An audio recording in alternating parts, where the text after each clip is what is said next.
เกิดมีอายุ10กว่าปีสามารถยิบได้บ่สบายดีมื้อนี้ข้าพเจ้าสร้างดร.สตัดสิมารีวิวงานยิบเกือบเตบานคู่นี้เนาะซึ่งคู่นี้เป็นรุ่นไฮเปอร์เวนอม1เป็นตัวท็อปของแท้เนาะสำคัญกว่านั้นคือ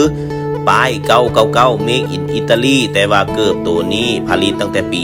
2014 พูนเป็นปีเก่าเนาะ11 ปีแล้วลูกค้าอยากเอามายิบข้าพเจ้าก็ว่าเอามาเบิ่งตัวจริงเด้อคันยิบได้สิยิบให้เนาะลูกค้าเอามาข้าพเจ้าก็เช็คเบิ่งพื้นเนาะพื้นก็ถือว่ายังดียังมีความยืดหยุ่นยังบ่ทันกรอบยังบ่ทันเสื่อมเนาะกาวก็ถือว่ายังดีถือว่าเจ้าของเก่านี่เก็บรักษาเกือบคู่นี้ได้ดีเนาะอยู่ในอุณหภูมิที่มันเหมาะสมแล้วก็บ่มีความชื้นเนาะเกิดมันจึงมีอายุใส่งานได้ยาวเนาะงานยิบก็สิออกมาประมาณนี้เลยสำหรับผู้ใดที่ว่ามักการใส่เกือบรุ่นเก่าปีเก่าก็อยากให้ศึกษาน้อยนึงเนาะบางเทื่อปีเก่าหลายซื้อมาแพงๆมันก็ยิบบ่ได้ก็มีได้เนาะยิบแล้วพื้นแตกพื้นจิกใส่งานบ่ได้มันสิเสียเงินละล่าบางรุ่นแห่งบางแพงเกือบปีเก่านี่เนาะบ่ว่าสิเป็น MV10 MV9 อหย่างมันแพงหมดเนาะเกือบปีเก่าๆรุ่นแนวนั้นเนาะแต่ว่าถามว่าใส่งานมันใส่งานได้ดนบ่ก็บ่ได้เนาะถ้าไผที่ว่าอยากใส่เกือบรุ่นเก่าปีเก่าได้แท้เนาะให้ทางห้านขายเกือบมันทายป้ายเกิบแบบนี้มาให้เบิ่งเนาะมันสิเห็นปีผลิตเนาะเห็นเบอร์เกิบนี่ปีผลิตข้าพเจ้าวงให้สีแดงๆเห็นบ่นี่คือปีผลิตมันเด้อปี